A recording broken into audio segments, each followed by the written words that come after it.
Welcome to the Nevis Newscast for Wednesday, October 10th, 2018. I'm Donis Wilkinson Keynes.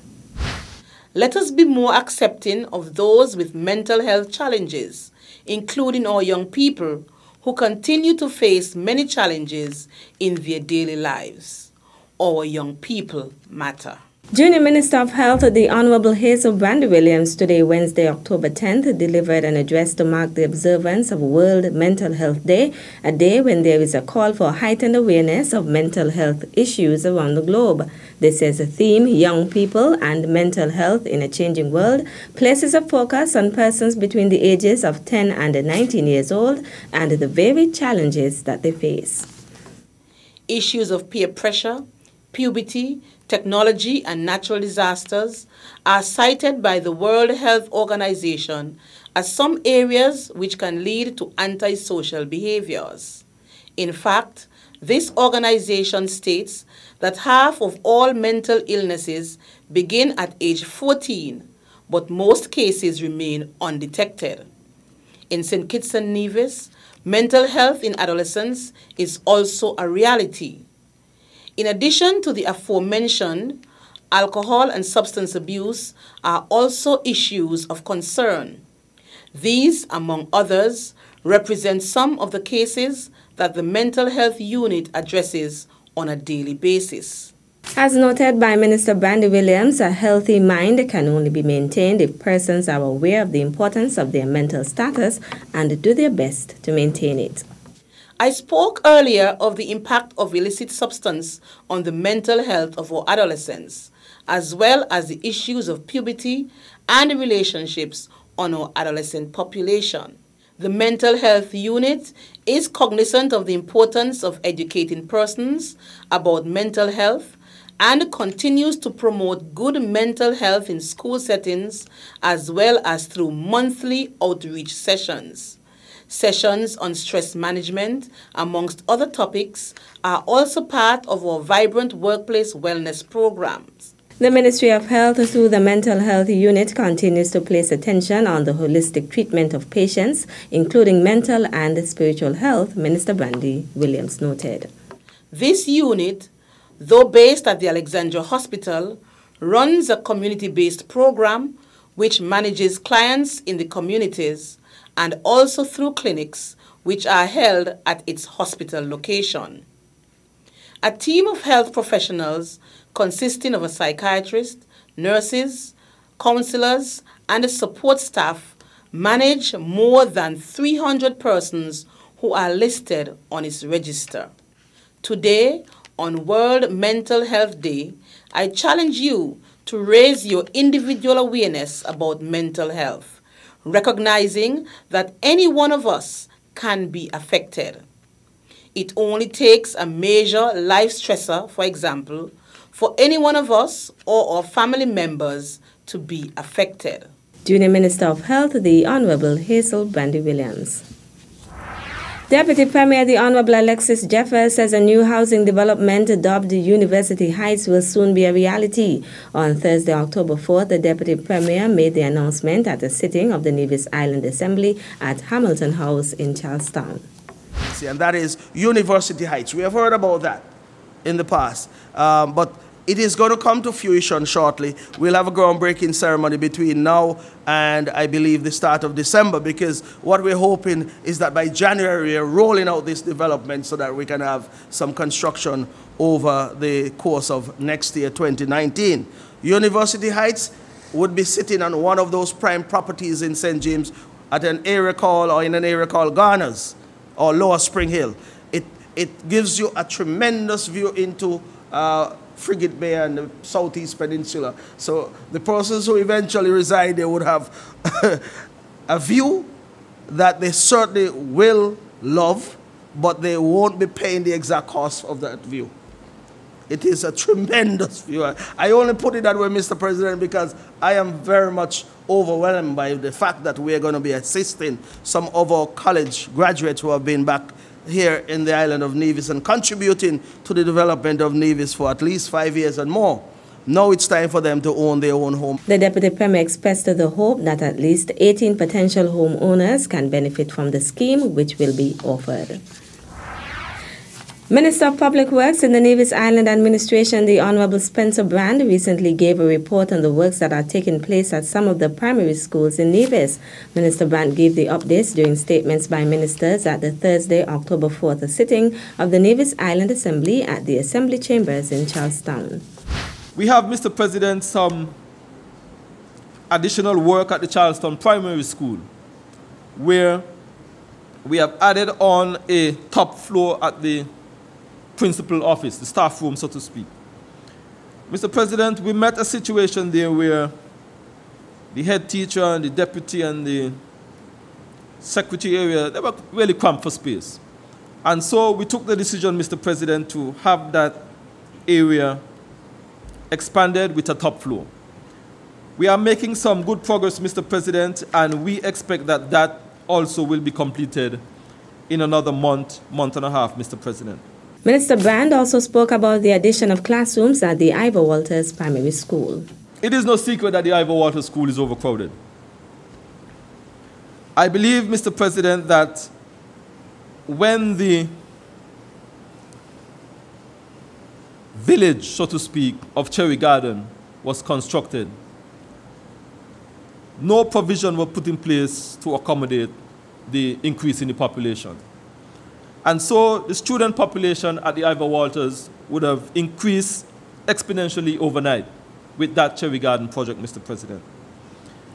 And we are, at the moment, involved in what we call a temporary fix, Mr. President, where we would have added a few additional classrooms and bathrooms, Mr. President, to alleviate that situation at the Ivor Walters Primary School. We are hoping in very short order that we will have a new wing at the Ivor Walters Primary School. And I'm hoping, Mr. President, that before long, that wing can become a reality for the people and the students of the Ivor Walters and the neighboring areas, Mr. President. Minister of Public Works, the Honorable Spencer Brand. Still to come, airport staff engages in aviation safety and safety management training. The details after this break.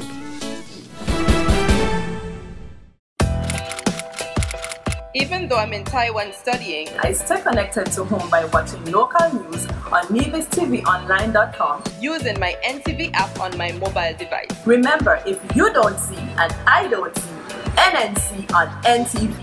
Try it now.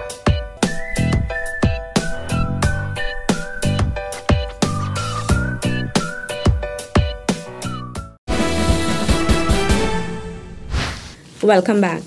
Key stakeholders from the Robert L. Bradshaw and the Vance Amory International Airports in St. Kitts and Nevis respectively are currently undergoing a 4-day training aimed at ensuring safety and security at the ports. The training, the first of its kind in the Federation, which runs from Tuesday, October 9th to Friday, October 12th at the Civil Aviation Conference Room at Bird Rock, is a joint operation with the Government of St. Kitts and Nevis, the Eastern Caribbean Civil Aviation Authority, and the Caribbean Aviation Security and Oversight System.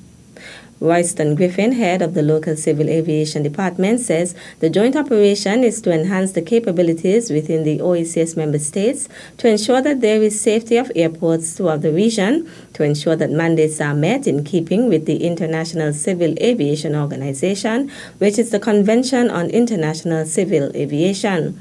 The training is important to ensure safety within the workplace, safety at the airport, and to ensure that there are no accidents or incidents that can occur from mishaps, as most mishaps usually occur from human error. So the whole idea is to bring the participants up to speed in terms of what is required by the International Civil Aviation Organization standards and recommended practices. Donald McPhail, Director General of the Eastern Caribbean Civil Aviation Authority, hopes that at the end of this workshop, the employees from the airport will have a more in-depth understanding of safety management systems, as it would reduce the chances of any mishaps or incidents at the airports.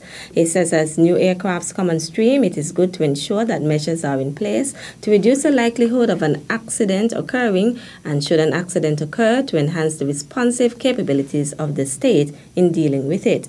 The topics that are being covered include runway certification, runway inspection, runway safety and safety teams, as well as general inspections of the runway with respect to pavements. A very important milestone in the journey of 15 Clarence Fitzroy Bryant College CFBC nursing students took place on Friday, October 5th, with the first capping and striping ceremony held at the Wesley Methodist Church on St. Kitts to have the students formally recognized by other members of the health fraternity. The capping and striping ceremony is a ceremonial and a symbolic rite of passage to nursing practice. Permanent Secretary in the Ministry of Health, Dolores Stapleton Harris, said the ceremony is quite a significant one and that the theme chosen, New Horizons, New Beginnings, is also fitting as it marks the start of a new journey for the hard-working students in this very important field. She noted that the ceremony marks a critical point for the nursing students as they become permanently positioned to carry the mantle of the nursing profession. She encouraged the students to take on their new beginnings with commitment and a sense of duty. Second-year students who received their cap and stripes were Cindy Anslin, Akila Dua Huggins, Akisa Farrell, Vincent Hendrickson, and Therese Williams. Third-year students who received their cap and stripes were Khadijah Hodge, Melinda Liebert, Akisha McDonald, Amik Nisbet, Shamika Rouse, and Shaquilla Walters. Fourth-year students who received their cap and stripes were Amanda Delaney, Lisa Brown, Denisha James, and Joycelyn Rollins. The Permanent Secretary wished the delegation of students every success on their new journey in the nursing field and challenged them to be positive change agents. She told them they are a priceless resource and must exhibit their worth to their most valuable client, the consumers of the health sector. The Bachelor of Science in Nursing at the CFBC is done in collaboration with the University of the West Indies School of Nursing.